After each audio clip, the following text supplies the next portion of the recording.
Okay, everyone, this is my audience.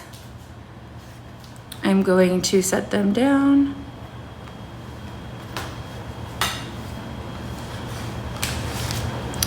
Here is my note card.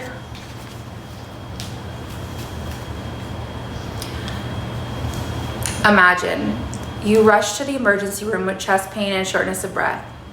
You know something's wrong, but instead of being taken seriously, the doctor tells you it's just anxiety. Hours later, you collapse, and it's fatal. Unfortunately, this wouldn't be an isolated case. This is what happens to women, especially women of color, far too often in our healthcare system.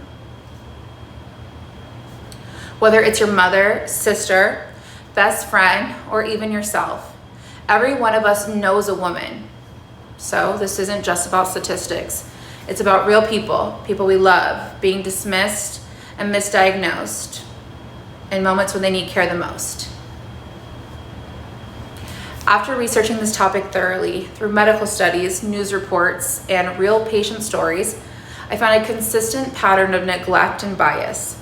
And as a Hispanic woman, I know firsthand what it feels like to have symptoms just ignored and brushed to the side. When I started experiencing symptoms of my own at 32, I was ignored, told it was just anxiety, and unfortunately, symptoms that could have been easily prevented are still with me to this very day. I'm also not ignorant to the fact that to some, I can come off as white passing. And colorism also heavily influences how poor of treatment and urgency women receive every single day in the United States. I strongly believe that the U.S. Department of Health and Human Services should implement mandatory bias training and oversight policies to address medical neglect of women and especially those of color. So let's first explore how serious this problem actually is. Women are being misdiagnosed at alarming rates, and it's costing lives. Black women are 3 to 4 times more likely to die from pregnancy-related causes than white women, 3 to 4 times. And according to the CDC, 80%, let that sink in, 80% of those deaths are preventable. Serena Williams, one of the greatest athletes of all time, experienced this herself. After giving birth, she felt shortness of breath and she knew something was wrong, but her medical team dismissed her. Turns out she had blood clots, and if she hadn't persisted for testing, they could have easily killed her. In a 2023 report from KFF Health News, researchers found that women and minorities are far more likely to be misdiagnosed than white men. These misdiagnoses can lead to long-term damage and even death. Many women report being told that their real physical symptoms are just stress or they're just hormones. And this is not only frustrating, it's absolutely life-threatening. So why does this keep happening, even to women with money, power, and access? Well, the problem isn't just bad luck. It's systemic bias.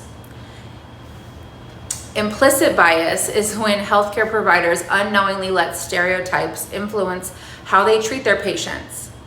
Medical gaslighting happens when patients, especially women, are told their symptoms aren't real or exaggerated. According to Verywell Mind, this happens frequently to women of color, who are often described as dramatic or too sensitive in medical settings. The organization Politics for Her describes this pattern as treatment of women as invisible bodies, especially when they are Black, brown, disabled, or poor. Even with insurance, education, and advocacy, women of color are still more likely to be ignored or misdiagnosed. But just because the problem is widespread doesn't mean it's impossible to fix. There are clear, concrete steps that can improve the system. First, the U.S. Department of Health and Human Services should implement mandatory bias training for all healthcare providers. This training needs to go beyond a one-time course, and it should be part of an ongoing professional development. Second, we need greater accountability and oversight in medical institutions. There must be a system in place to report neglect and miscare, and a system that holds us accountable. Third, medical schools and hospitals must diversify their research and staff so that women's symptoms, especially those symptoms of Black and Latino women, are understood and studied. Finally, we must empower patients. Organizations like Black Mamas Matter and Every Mother Counts helps patients know their rights, ask better questions, and demand the care that they absolutely deserve. Now, let's imagine what happens if we make these changes. And even worse, what happens if we don't? If we ignore this issue, women will die from preventable conditions. More families will be left without mothers, daughters, and sisters. And the message will remain the same. Your pain doesn't matter.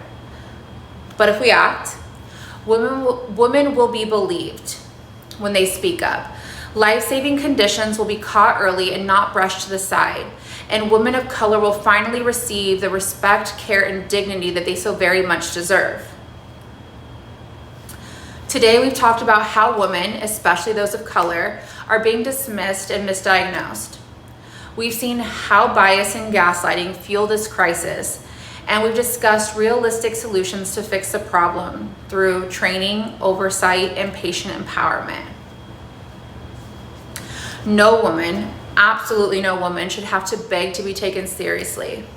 No woman should die because her pain was dismissed.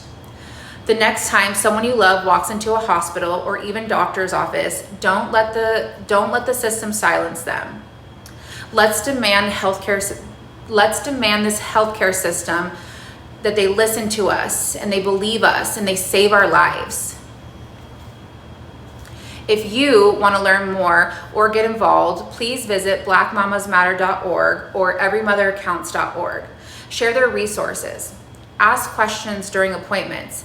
Speak up when someone you care about is ignored, because silence is absolutely deadly, but action can save lives. Thank you so much. Let me show you guys my audience. Okay, my audience.